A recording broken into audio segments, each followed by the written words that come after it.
Good afternoon and welcome back to the channel, and as promised I'm just going to do a very brief review of my new Shoei Hornet Adventure and explain why I've chose this now over my Schuberth C3 Pro.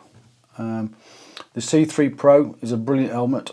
The only problems I had with the C3 Pro is it's got one vent in the front and one at the back, and that's it. So for nice weather, cold weather, really comfortable, really warm helmet, then that's a positive.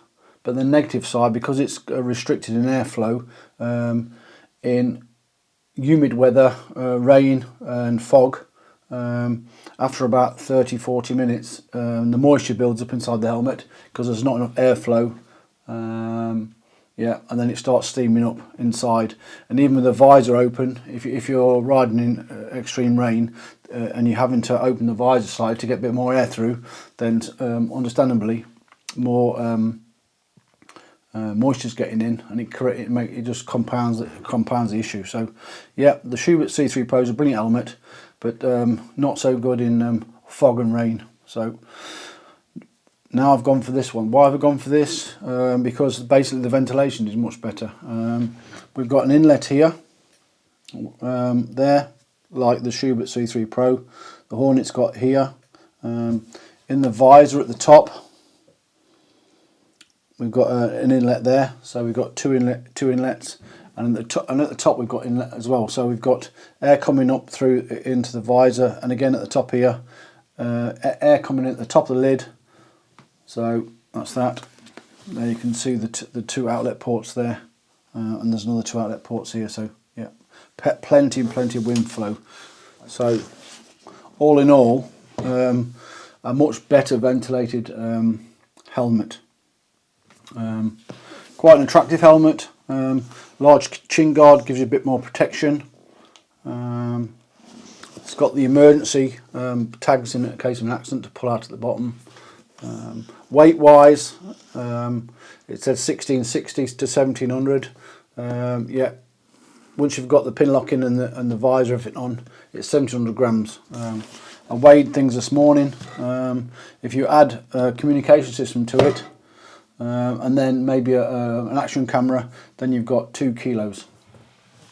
So that's the helmet. Yeah, quite an attractive looking helmet. Quite smart. So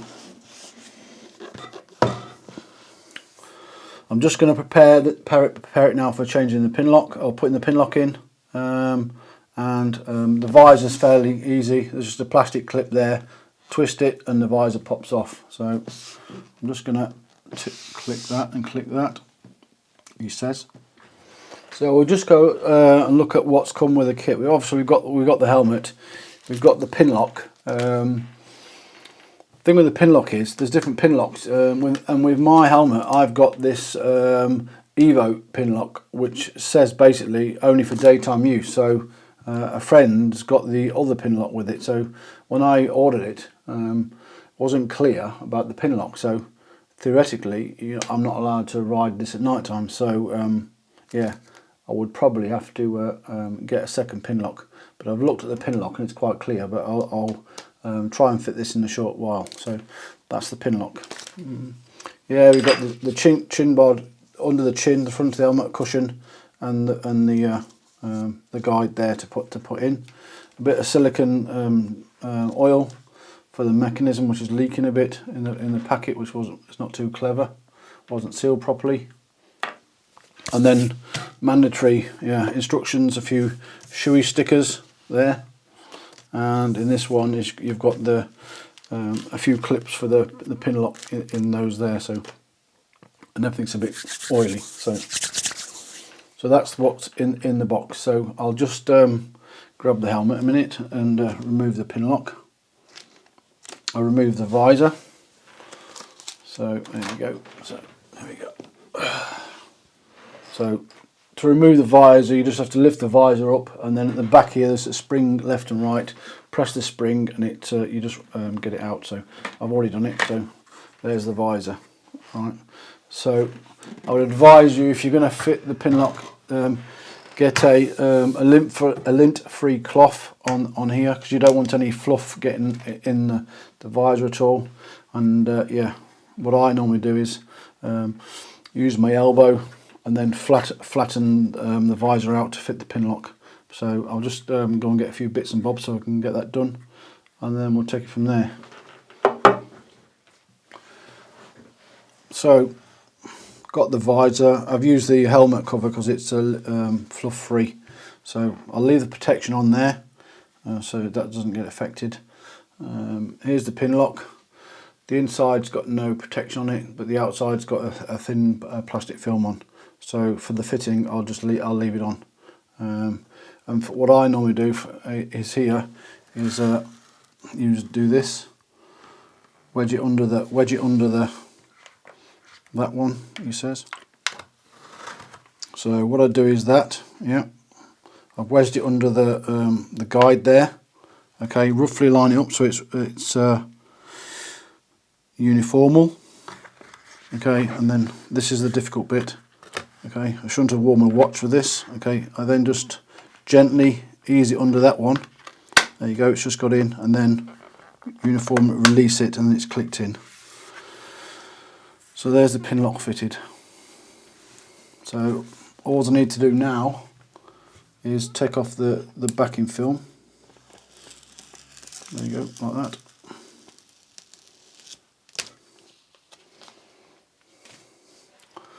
So as you can see, it's clear, but for some reason it's got do not use in at night time. So I find it weird why that is.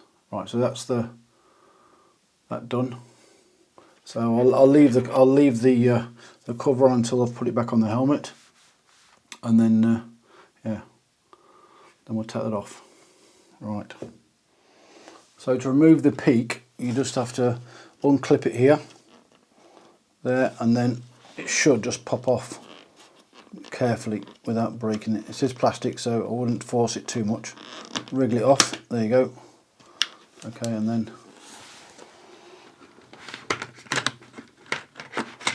okay. Again, if you look, there's just a simple clip there, so it just slides forward. You just see that? Yeah, that black clip slides in there. So pays to read the instructions. So that's the inside of it.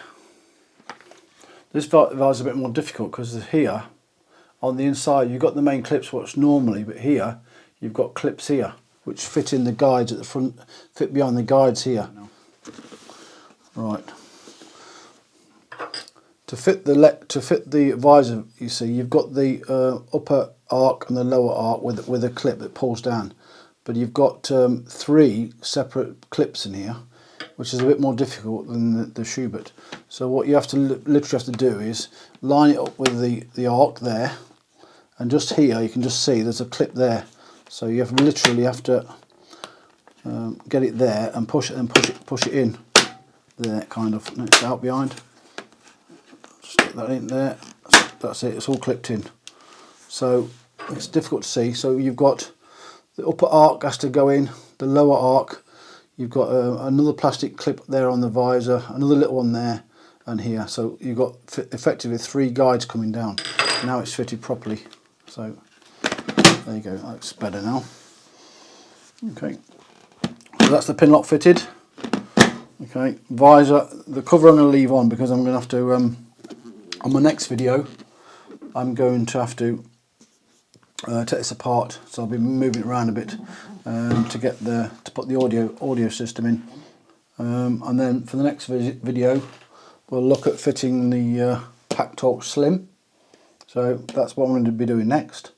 So I'll just put the visor back on, and then yeah, then I will crack on with the next video fitting the PackTalk Slim. So new piece of equipment.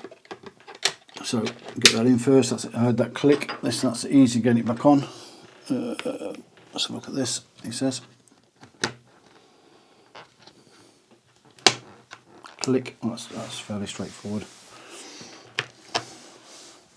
As with anything, once you've had it for a while, you find the guide.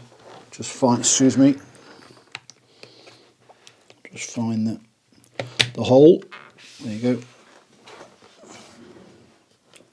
Click. That's it. That's it back together again. So the Hornet, the Shoei Hornet Adventure. Okay, bit more fiddly with the visor to change, but yeah, but just means it's once it's in, it's in. So yeah, there you go. Now you can see the two outlet ports there, and there's another two outlet ports here. So yeah, plenty of wind flow.